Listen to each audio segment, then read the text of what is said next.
1895년 10월 8일 새벽, 경복궁의 공기는 비명과 발걸음 소리로 가득 찼다.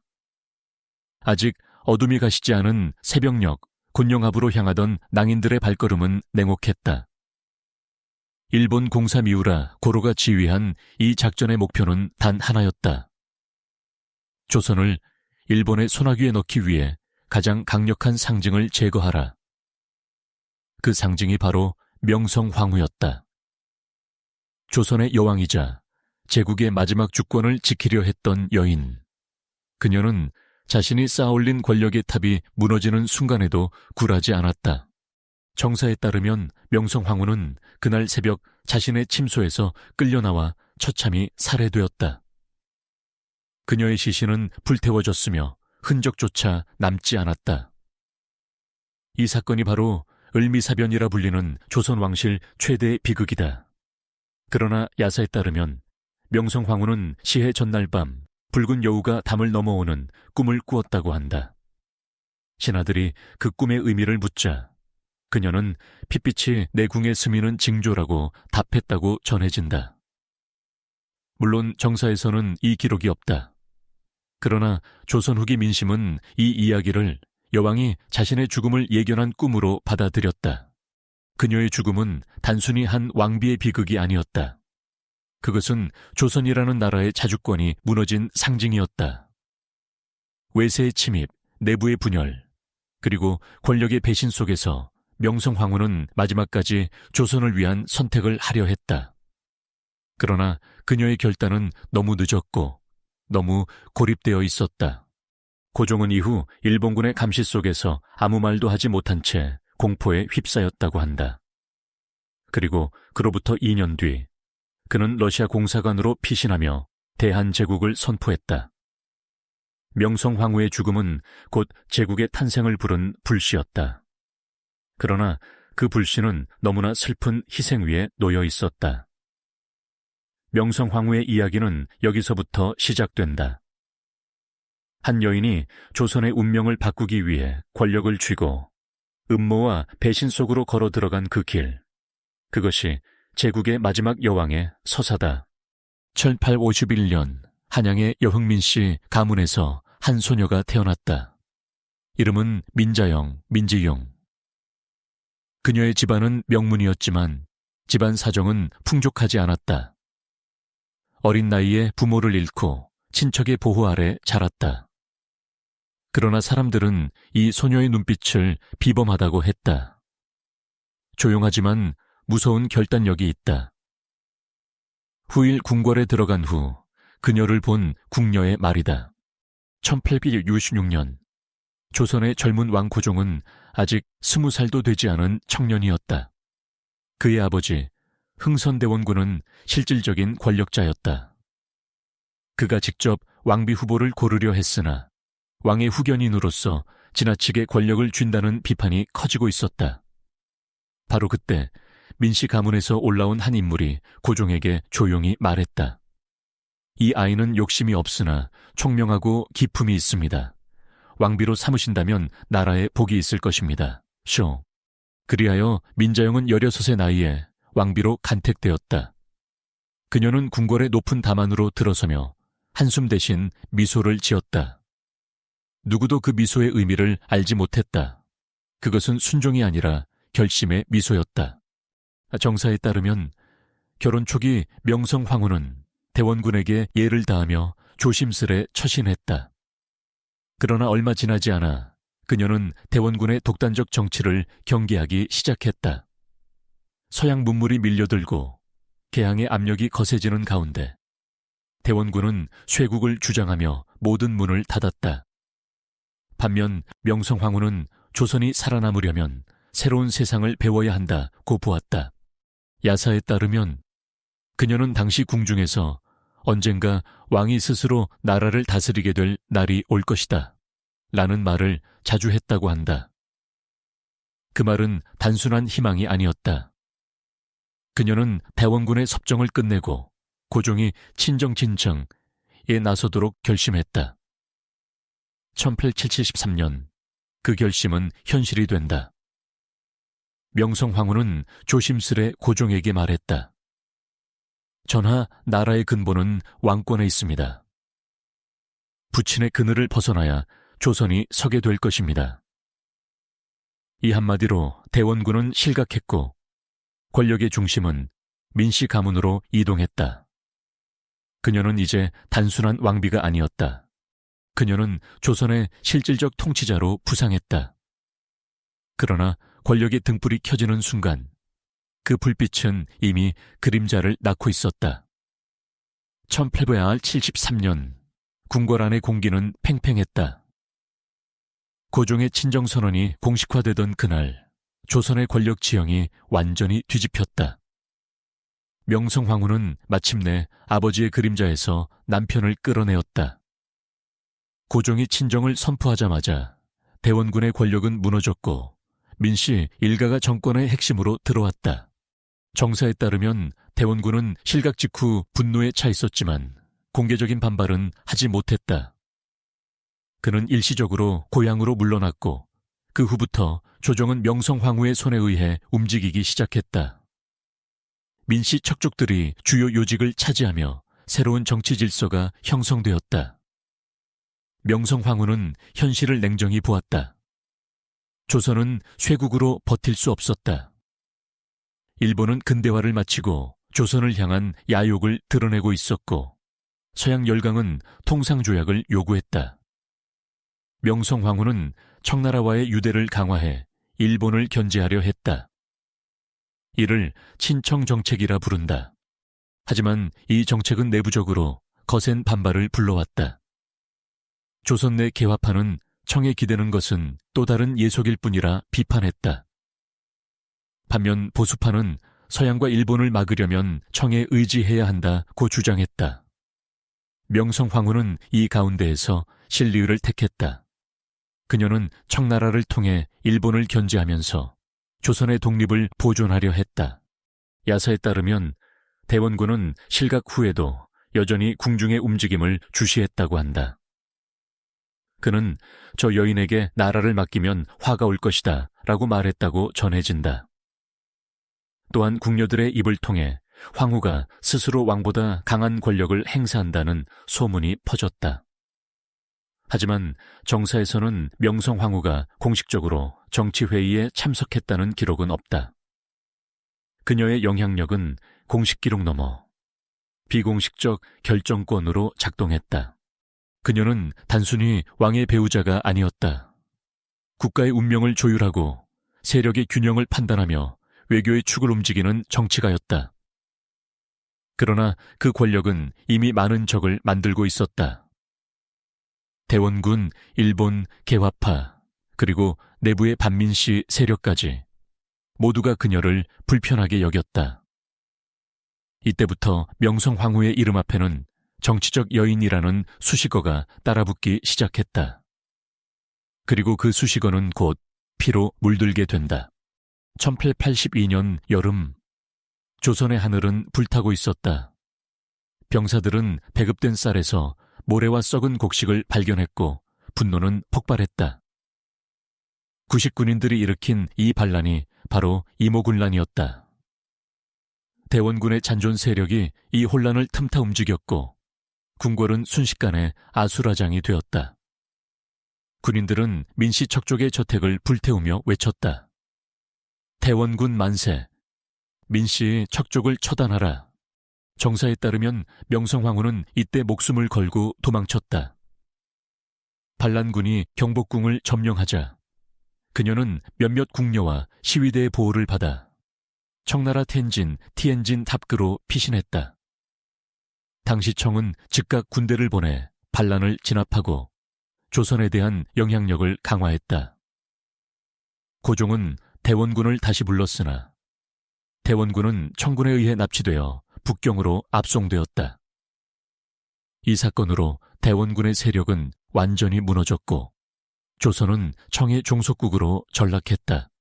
명성황후는 다시 궁으로 돌아왔으나 그 얼굴은 완전히 달라져 있었다. 한 궁녀의 기록에 따르면 황후마마의 눈빛은 얼음처럼 차가웠다고 한다. 그녀는 단 한 가지를 결심했다. 다시는 외세나 남의 손에 휘둘리지 않겠다.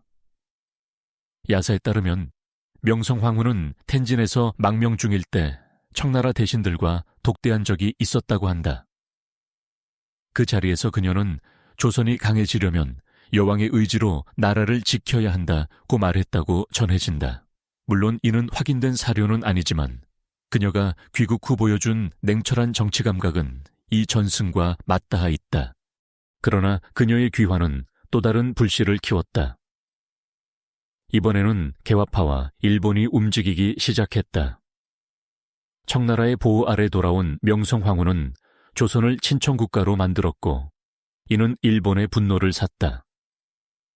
일본은 조선은 우리의 문을 통해 세계로 나아가야 한다며 경제적 정치적 압박을 가했다. 그리고 불과 2년 뒤 조선의 심장 한복판에서 또 하나의 반란이 일어났다. 그것이 바로 갑신정변이었다. 1884년 겨울, 조선의 하늘엔 또다시 화약 냄새가 퍼졌다. 이번에는 90군대의 봉기가 아니라 젊은 개화파들이 일으킨 쿠데타, 즉 갑신정변이었다. 김옥균, 박영효, 서재필 등 새로운 세상을 꿈꾼 이들은 일본의 지원을 등에 업고 단숨에 권력을 장악했다. 그들은 3일이면 새 조선을 만들 수 있다고 외쳤다. 그러나 그들의 3일 천하는 곧 피로 끝났다.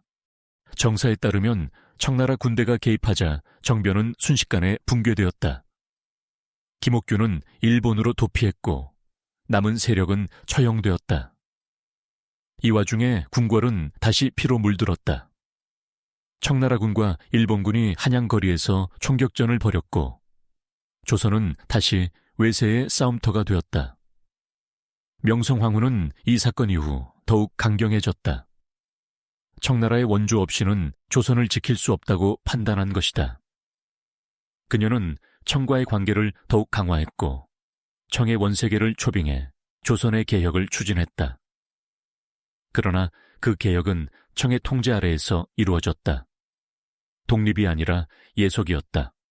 야사에 따르면 명성황후는 이 시기 일본 외교관이 보낸 선물을 모두 거절했다고 한다. 심지어 그가 보낸 비단옷에는 핏빛이 서려 있다며 불태웠다는 전승도 있다. 그녀에게 일본은 단순한 외교 상대가 아니라 조선을 집어삼키려는 포식자였다. 하지만 역사는 냉정했다. 청나라의 힘은 점점 약해지고 있었다. 일본은 메이지 유신 이후 급속히 군사력을 강화했고 조선은 양국 사이에서 점점 고립되었다. 결국 894년 청일전쟁이 발발했다. 조선의 운명은 두 제국의 손에 맡겨졌다. 이 전쟁에서 일본은 승리했다. 조선은 청의 속박에서 벗어났지만 그 자유는 일본의 손아귀 안에 들어가는 자유였다. 명성황후는 이를 직감했다. 그래서 그녀는 또 한 번 새로운 선택을 한다. 이번엔 러시아에 손을 내민다. 그녀의 선택은 생존을 위한 전략이었다. 하지만 바로 그 결정이 일본에게 제거 명령을 내릴 명분이 되었다. 1894년 청일전쟁은 조선의 운명을 완전히 바꾸어 놓았다. 청이 패배하자 일본은 조선에 대한 영향력을 노골적으로 확대했고 조선 조정은 사실상 일본의 감시 아래 놓였다. 명성황후는 그 상황을 누구보다 명확히 인식했다. 청은 무너졌다. 일본은 우리를 삼킬 것이다. 그렇다면 남은 선택은 하나다. 그녀의 시선은 북쪽으로 향했다. 러시아였다. 정사에 따르면 명성황후는 일본 세력의 팽창을 견제하기 위해 러시아 공사관과의 비밀 교섭을 추진했다. 그녀는 러시아의 군사적 보호를 끌어오고 조선의 자주권을 되찾으려 했다. 당시 일본 공사 미우라 고로는 이를 조선 내 반일 세력의 중심축으로 규정했다. 고종 또한 일본의 간섭에 불만이 컸다. 하지만 그의 움직임은 항상 조심스러웠다. 반면 명성황후는 결단이 빨랐다. 지금은 칼을 숨길 때가 아니다. 그들의 칼날을 막을 방패를 찾아야 한다. 그녀는 외교적 방패로 러시아를 선택한 것이다. 그러나 그 선택은 일본에게 명성황후 제거 작전을 정당화하는 구실이 되었다. 일본 정부는 공식적으로 개입하지 않았다고 주장했지만 당시 주한 일본 공사 미우라 고로와 군사 참모들은 을 미사변호시 치밀하게 계획했다. 1895년 10월 8일 새벽 수십 명의 일본 낭인들이 궁궐로 침입했다. 정사에 따르면 낭인들은 고종을 협박해 황후의 소재를 알려주도록 강요했고 결국 곤영합으로 난입했다. 그곳에서 명성황후는 끌려나와 칼과 도끼로 무참히 살해당했다. 그녀의 시신은 궁궐 뒤편에서 불태워졌고 재조차 남지 않았다. 야사에 따르면 그녀는 마지막 순간 내가 죽어도 조선은 무너지지 않는다고 외쳤다고 한다. 또 다른 전승에서는 한 궁녀가 그녀의 머리카락을 감싸 안고 울부짖으며 저 하늘이 이 불의를 기억할 것이라 말했다고 전한다. 이후 사람들은 그날 밤 궁궐 위에 붉은 안개가 피어올랐다고 했다. 마치 복수에 피한 비이한 이 하늘을 덮은 듯. 정사에 기록된 결과는 냉혹했다. 일본 정부는 일본인 일부의 독단 행위라며 책임을 부인했다. 미우라 고로는 재판을 받았으나 무죄로 풀려났다. 그러나 그날의 피비린내는 사라지지 않았다. 명성황후의 죽음은 단순한 살인이 아니라 한 나라의 자주권이 짓밟힌 순간이었다. 그녀의 시신은 사라졌지만 그녀의 죽음은 조선을 뒤흔든 정신적 기폭제가 되었다. 그로부터 2년 뒤 고종은 러시아 공사관으로 몸을 옮기며 대한제국을 선포한다. 그것은 사랑하는 아내의 죽음 위에 세워진 제국이었다. 을미사변 이후 조선은 완전히 침묵에 잠겼다. 경복궁의 담장은 피로 물들었고 고종은 깊은 공포 속에서 말을 잃었다. 조정의 신하들은 하나같이 고개를 숙였고 백성들은 하늘이 분노했다고 속삭였다. 그날 밤부터 조선의 하늘에는 비가 며칠 동안이나 그치지 않았다고 한다. 정사에 따르면 고종은 이후 일본의 감시를 피해 러시아 공사관으로 피신했다. 이것이 역사에서 말하는 아관파천 이관보첸이다. 그는 그곳에서 일본이 우리 여왕을 죽였다는 사실을 서양 각국에 호소했고 국제 여론은 일본을 규탄했다. 하지만 현실적으로 일본은 이미 조선의 내부를 장악한 상태였다. 명성황후의 죽음은 단순한 비극이 아니라 정치적 각성의 불씨가 되었다. 고종은 황후의 죽음 2년 뒤 조선의 자주독립을 선언하고 국호를 대한제국으로 바꾸었다. 1897년 황웅한 그는 대한제국의 황제로 즉위했고 명성황후에게 시호를 내렸다. 그 시호는 명성밍청, 뜻은 밝게 나라를 이룬다였다. 야사에 따르면 아관파천 당시 고종은 밤마다 황후의 홀령이 찾아와 울었다고 한다. 전하, 나라를 버리지 마옵소서. 고종은 그 말을 듣고 침상을 벗어나 러시아 사절과의 조약을 추진했다고 전해진다. 물론 이는 정사에는 없는 이야기지만 당시 조선 백성들에게는 위안이 되는 전설이었다. 여왕의 죽음이 헛되지 않았다는 믿음이었다. 소문으로는 명성황후의 시신이 완전히 소각되지 않았으며 일부 궁녀들이 몰래 수습해 남한산성 부근에 묻었다는 이야기가 있다.